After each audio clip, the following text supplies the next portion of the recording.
감사합니다. 오늘 사도행전 7장 54절로 60절까지 말씀을 보면서 스테반이 진 십자가란 제목으로 말씀을 나눕니다. 혹시 새벽 기도에 참여하지 못한 성도님들도 정한 시간에 있는 저소에서 새벽 기도에 참여하시는 마음을 가지고 함께 묵상하시고 기도하실 수 있기를 부탁드립니다.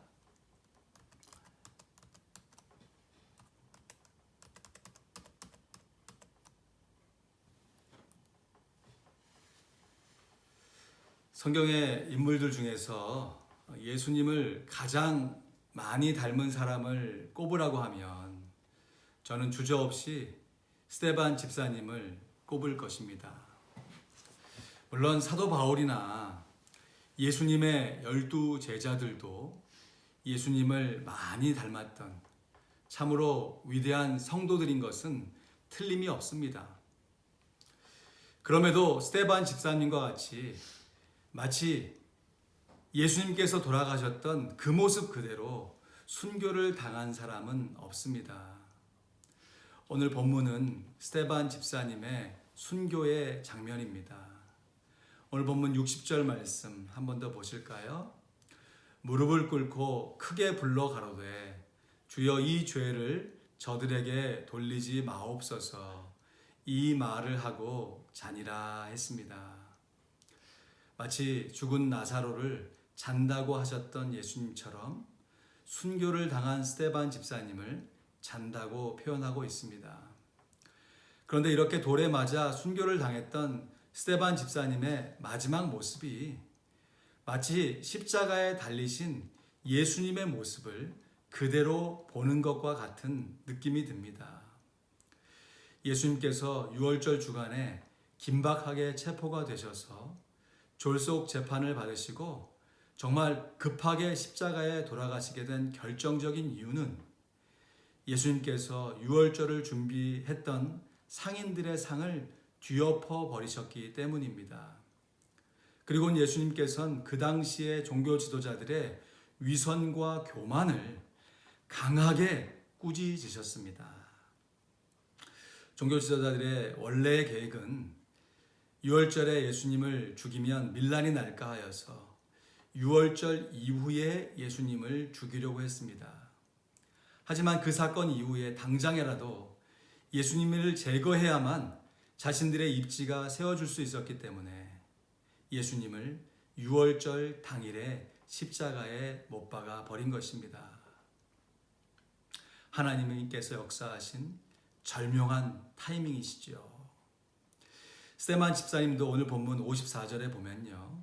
오늘 본문 54절 보실까요? 저희가 이 말을 듣고 마음에 찔려 저를 향하여 이를 갈거늘 했습니다. 이 말이란 앞에서 증거한 스데반 집사님의 설교입니다.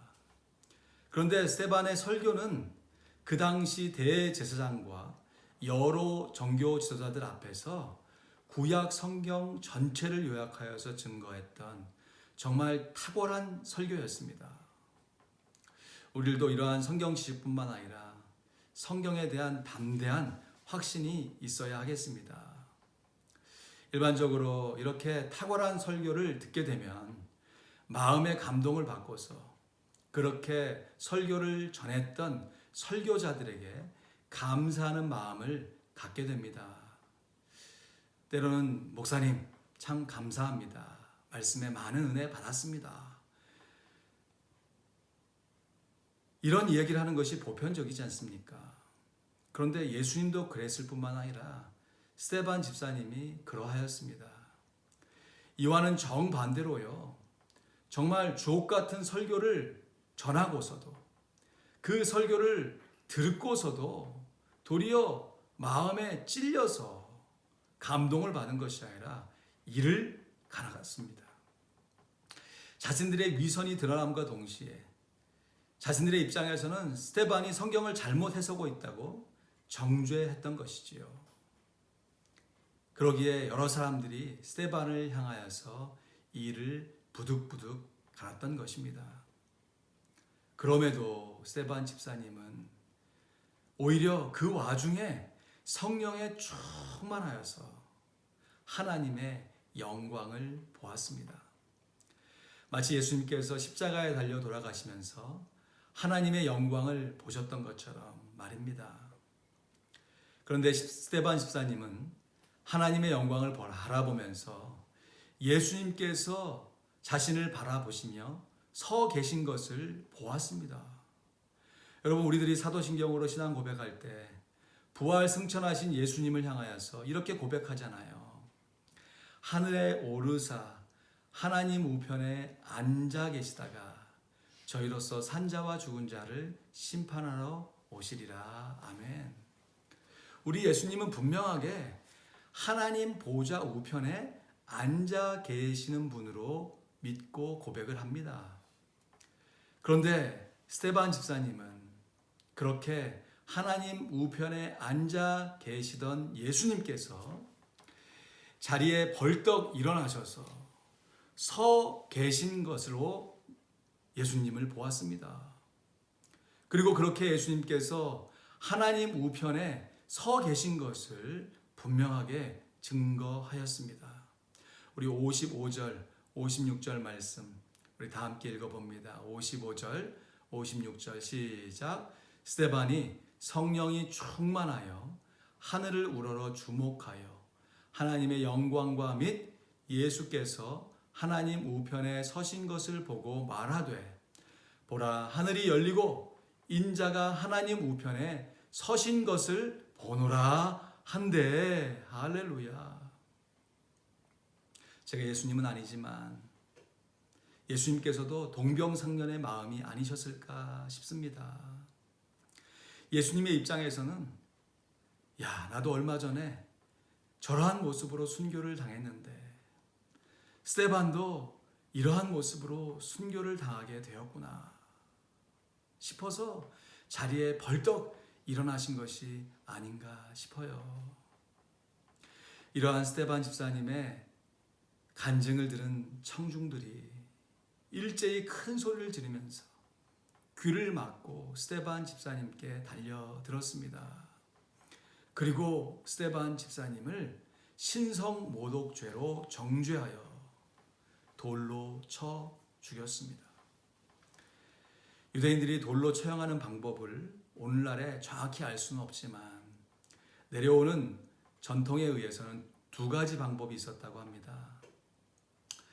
첫 번째 방법은 한 사람을 가운데 세워놓고 여러 명이 한꺼번에 그 사람을 향하여 돌을 던지는 것입니다. 두 번째 방법은 한 사람을 묶어놓고 그 사람의 머리를 한 사람씩 돌려가면서 찍어 내리는 방법입니다. 여러분, 돌로 쳐 죽이는 형벌은 어떤 방법이든지 정말 끔찍한 형벌의 방법이지요. 여러분, 사람이 사람을 향해서 어떻게 돌을 들어 던지거나 찍을 수가 있습니까? 제가 볼 때 스데반 집사님의 순교는 사건의 정황상 첫 번째 방법이 사용된 것 같습니다. 스데반 집사님이 한가운데 무릎을 꿇고 있는데 여럿이서 한꺼번에 돌을 던졌던 것이지요.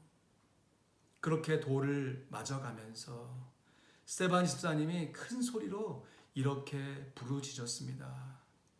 주여, 이 죄를 저들에게 돌리지 마옵소서. 주여, 이 죄를 저들에게 돌리지 마옵소서.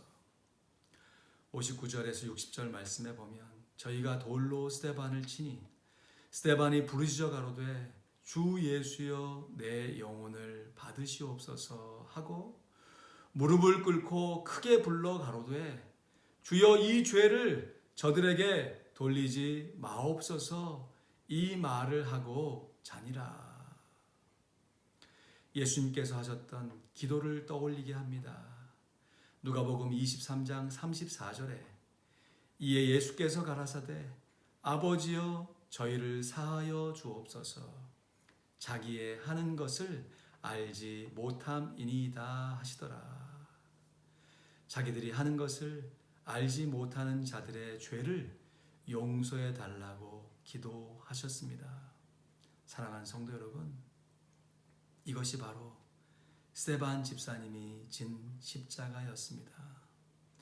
예수님께서 우리 죄를 위해 짊어지셨던 바로 그 용서의 십자가처럼 예수님으로 인하여 용서할 수 있게 된 사람들을 위해서 담대하게 짊어졌던 용서의 십자가입니다. 여러분, 우리 그리스도인들에게 있어서 용서는 선택사항이 아닙니다. 용서는 내가 해도 되고 안 해도 괜찮은 것이 절대로 아닙니다. 예수님을 믿고 사죄의 은총을 입은 모든 그리스도인들은 반드시 용서해야 합니다. 먼저 자신을 용서해야 하고요. 또한 타인을 용서해야 합니다. 그런데 여러분, 용서하기가 쉽습니까? 어렵습니까? 까짓 건 용서해버리지. 누구나 다 쉽게 용서할 수 있다면 예수님께서 왜 용서를 명령으로 우리에게 주셨겠습니까? 용서는 분명히 어려운 것입니다. 하지만 우리들이 용서함에 있어서 실제로 용서하는 것이 정말 어렵게, 너무 어렵게 느껴지는 것은 어떤 면에서 우리들이 예수님께서 말씀하신 용서의 개념을 잘못 갖고 있기도 하기 때문입니다. 다시 한번 말씀드립니다. 용서는 분명히 어렵습니다. 하지만 모든 그리스도인들이 용서를 해야 합니다. 왜냐하면 용서하는 것은 화해하는 것의 시작이기 때문입니다. 그러므로 용서는 화해와 똑같은 것이 아닙니다. 예를 들어서요, 여러분이 누군가를 심하게 미워할 수밖에 없는 상황에 있다고 보겠습니다. 억울한 일을 당하셨거나 어떤 감정적인 원망함이 심하게 쌓여서 누군가를 미워하는 마음이 그냥 마음속에서 부글부글 끓어오른다고 생각해 보겠습니다. 그래서 그 사람을 생각하면 괜히 마음이 힘들어지고 또 앞으로도 이런 힘듦이 계속될 것 같아서 처음에는 짜증이 났지만 이제는 불안하고 초조하고 정말 마음을 다스리기가 어렵게 된 상황까지 있다고 보겠습니다. 여러분, 이런 상황에서 우리가 어떻게 다른 사람을 용서할 수 있겠습니까? 일단은 기도로 마음을 다스리셔야 하지요. 하나님의 은혜로 내가 용서받아 구원받은 하나님의 자녀임을 스스로에게 선포하셔야 합니다. 그리고 이렇게 하나님의 자녀가 되었으면서도 여러분, 솔직히 우리가 하나님과 온전한 화해를 이루고 있습니까? 그러지 못하기 때문에 우리가 무엇을 하고 있습니까? 회개하는 것 아닙니까? 내가 하나님의 자녀가 되었음에도 불구하고 때때로 종종 하나님과 온전한 관계를 누리고 있지 못함을 겸손하게 인정하셔야 합니다. 그리고 나아가서 내가 다른 사람을 용서하고자 할 때 아직까지는 상대방과 진정한 화해를 하지 못하고 있다 할지라도 일단은 내가 먼저 용서해야 하고 또한 용서할 수 있다는 것을 믿음으로 선포하십시오. 물론 경우에 따라서는 내가 아무리 용서를 하고 또 아무리 화해를 하려 할지라도 상대방에서 아직 마음의 준비가 되어 있지 않아서 이를 회피하거나 또 아직까지 오해하고 있어서 거부할 수도 있습니다. 그럼에도 분명한 것은 내가 먼저 그 상대방을 믿음으로 용서하는 것입니다. 그 이후에 상대방도 마음을 열어서 나를 받아주고 두 사람의 관계가 살았게 화해되어서 화목을 누릴 수 있는 것은 그 다음의 과정인 것이에요. 중요한 것은 먼저 내 안에서 용서를 선포하고 용서를 시작하는 것입니다. 상대방이 내 용서를 받고 내가 기대하는 반응으로 나와준다면 정말로 감사한 일이지요. 하지만 그렇지 못한 상황에 있더라도 나는 이미 그 사람을 용서한 것입니다. 물론 용서하고서 마음에 감정의 찢기가 남아있을 수 있습니다. 여러분 분명히 하셔야 합니다. 우리의 구원은 감정이 아닙니다. 예수님께서 우리의 죄를 위하여 십자가에 달려 돌아가셨던 그 사실, 팩트를 우리의 믿음으로, 페이트로 받아들여서 우리가 하나님의 자녀가 되었다는 필링, 감정을 갖는 것입니다. 내 스스로의 감정에 의해서 믿음이 좌우되거나 그 사실이 뒤바뀌어진다면 우리가 갖고 있는 감정은 거짓 감정일 가능성이 큰 것이지요. 용서도 마찬가지입니다.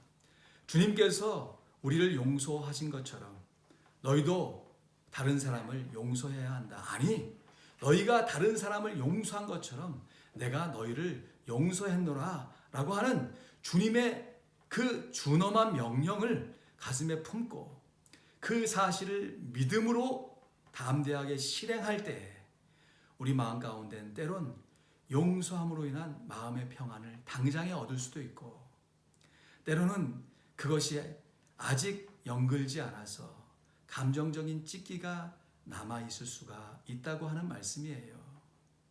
그러나 분명한 것은 용서는 내가 먼저 하는 것이고 용서를 통해서 다른 사람을 하나님의 품 안으로 인도할 수 있다고 하는 것입니다. 정말 중요한 것은 내 안에서 내가 먼저 용서하고자 하는 진실된 마음이 있느냐 없느냐 하는 것이에요. 여러분 정말 다른 사람을 향하여서 아직 화해하고 화목한 관계를 누리지는 못하고 할지라도 그 어떤 환경과 여건 속에서 그 상대방을 진실로 용서하고자 하는 마음이 있습니까? 베드로의 신앙 고백을 받으신 예수님께서 이렇게 축복하셨습니다. 마태복음 16장 19절 말씀에 내가 천국 열쇠를 내게 주리니 내가 땅에서 무엇이든지 매면 하늘에서도 매일 것이요 내가 땅에서 무엇이든지 풀면 하늘에서도 풀리리라. 할렐루야. 아멘. 말씀을 맺습니다. 예수님의 십자가 이제는 나도 지고 이 생명 다 바쳐서 주님을 따르리라.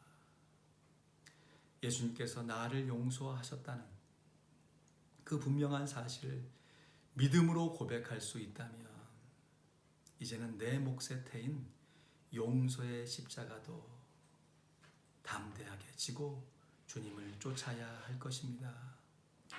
스데반 집사님이 지셨던 십자가는 용서의 십자가였습니다. 예수님께서 산상수훈을 통해서 강조하신 용서의 기도를 정말로 실천했던 순교자였습니다.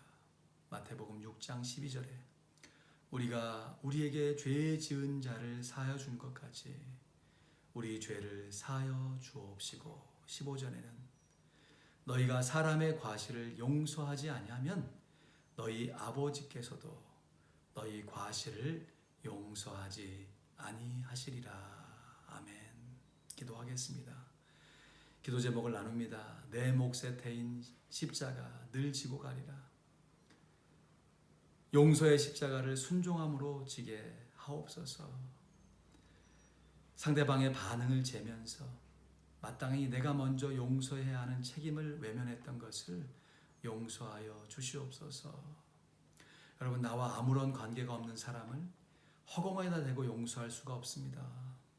그러니 먼저 여러분 자기 자신을 용서하십시오. 또한 다른 사람을 용서하십시오. 로마서 8장 1절 2절 말씀을 붙들고 기도하십시오. 그러므로 이제 그리스도 예수 안에 있는 자에게는 결코 정죄함이 없나니 이는 그리스도 예수 안에 있는 생명의 성령의 법이 죄와 사망의 법에서 너를 해방하였음이니라.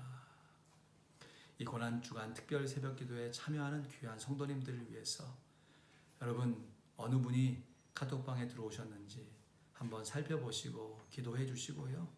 또 여건 속에서 참여하지 못하고 있는 성도들도 동일한 마음으로 함께 위하여 기도하여 주시고, 또 새벽에 기도하지 못하셨지만 이 영상을 보시고 또 함께 정한 시간에 기도하는 성도님들도 동일한 마음으로 기도해 주실 것을 부탁드립니다. 나아가서 우리가 전 세계 이 나라와 이 민족을 위해서도 기도할 뿐만 아니라 우리가 속한 이 아틀란타 지역을 위해서 계속 기도하기 원합니다. 우리 주변의 이웃을 넘어서 이 지역에 흩어져서 이 새벽에 기도하는 귀한 한인 성도들, 또 사랑하는 우리의 동역자들 위해서 함께 기도해 주시고요. 개인적으로 한 번 더 기도하실 때 이 고난주간 특별 새벽 기도에 끝까지 잘 참여하여서 예수님의 십자가 이제는 나도 담대하게 지고 가게 하시옵소서 기도하시며 기도를 마무리하시기를 부탁드립니다. 여러분 정한 장소에서 30분 이상씩 함께 기도해 주시고 오늘 수요일 저녁에 함께 다시 만나서 수요일 저녁 기도회에서 다시 기도하기 원합니다. 주님의 이름으로 축복합니다. 다 함께 개인 기도하는 시간을 갖겠습니다. 감사합니다.